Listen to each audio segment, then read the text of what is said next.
आज हम एक ऐसी किताब की दुनिया में गोता लगाने वाले हैं जिसने लाखों लोगों की पैसे को लेकर सोच ही बदल दी।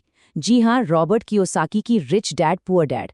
ये सिर्फ अमीर बनने के बारे में नहीं है, बल्कि उस अमीर सोच को अपनाने के बारे में है जो असली दौलत की नींव है। लेकिन आगे बढ़ने से पहले जरा एक सवाल पर रुकते हैं। क्या स्कूल और कॉलेज में जो कुछ भी हमने सीखा वो हमें सच में आर्थिक आज़ादी के लिए तैयार करता है? सच पूछिए तो यही सवाल इस पूरी किताब का दिल है। कहानी में दो पिता हैं।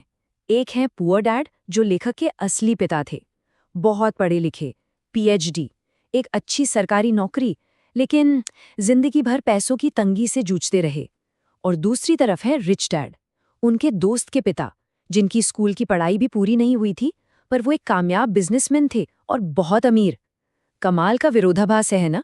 और इसी से हमें पैसों के असली रहस्य पता चलने शुरू होते हैं। तो आज के इस सफर में हम इन 5 खास पड़ावों से गुजरेंगे।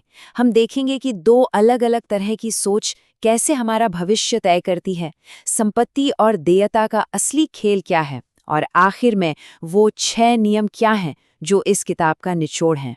तो चलिए शुरू करते हैं सबसे पहली और सबसे बुनियादी चीज से, दोनों पिताओं की सोच में जो जमीन आसमान का फर्क था। ये सिर्फ पैसों को लेकर नहीं, बल्कि जिंदगी को देखने के नजरिए को लेकर था। रिच डैड का ये मानना था कि हमारा पूरा एजुकेशन सिस्टम हमें एक अच्छा कर्मचारी, एक अच्छा एम्प्लॉय बनाने के लिए डिज़ाइन किया गया है, अमीर मालिक बनाने के लिए नहीं। मतलब हमें सिखाया जाता है कि एक सैलरी के लिए कैसे काम करें, लेकिन ये कभी नहीं सिखाया जाता कि पैसे से अपने लिए कैसे काम करवाएं। अब आते हैं इस किताब के सबसे सबसे ज़रूरी पार्ट पर। अगर सिर्फ एक कॉन्सेप्ट समझना हो तो वो यही है। ये आर्थिक आज़ादी की तरफ पहला और सबसे बड़ा कदम है। ये है संपत्ति और देयता के बीच का वो खेल जो सब कुछ तय कर देता है। रिच डैड की परिभाषा ना कमाल की सिंपल है। संपत्ति यानी कि एसेट वो हर चीज़ है जो जेब में पैसा डालती है। बस कोई भी चीज़ जो पैसा कमा कर दे, भले ही उसके लिए एक्टिवली काम न करना पड़ रहा हो। और इसके बिल्कुल उलट है देयता यानी लायबिलिटी। ये वो हर चीज है जो लगातार जेब से पैसा बाहर निकालती रहती है। ये एक ऐसा बोझ है जो हमारी मेहनत की कमाई को धीरे धीरे खाता रहता है। अब ये जो उदाहरण है, ये इस फर्क को एकदम शीशे की तरह साफ कर देते हैं। सोचिए, एक घर जिससे किराया आ रहा है वो एक एसेट है, लेकिन एक बड़ी कार जिसकी हर महीने ईएमआई जा रही है, पेट्रोल और मेंटेनेंस का खर्चा हो रहा है, वो क्या है? वो एक लायबिलिटी है। अमीर लोग अपनी जिंदगी असली एसेट्स बनाने में लगाते हैं। और जानते हैं सबसे बड़ी गलती कहाँ होती है?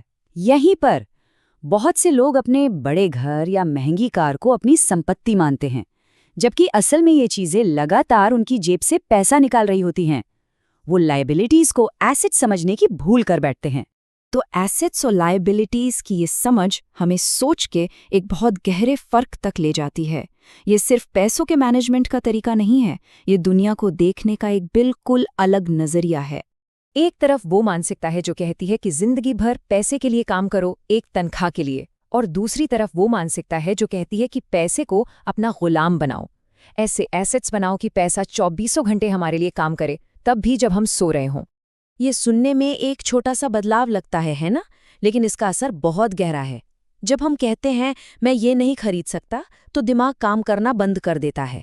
लेकिन जब हम पूछते हैं मैं इसे कैसे खरीद सकता हूँ, तो हमारा दिमाग नए रास्ते, नए आइडियाज और मौके ढूंढने पर मजबूर हो जाता है।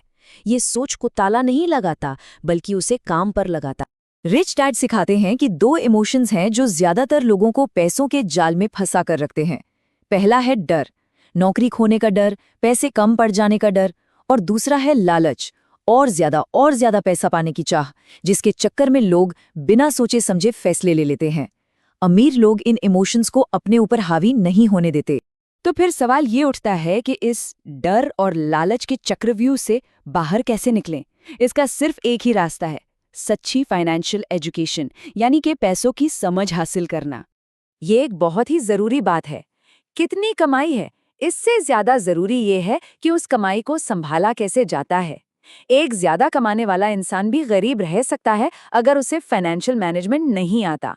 असली दौलत पैसों को मैनेज करने की कला से आती है। तो ये सच्ची फाइनेंशियल एजुकेशन है क्या? रिच डैड के हिसाब से इसमें ये स्किल्स सीखना शामिल है।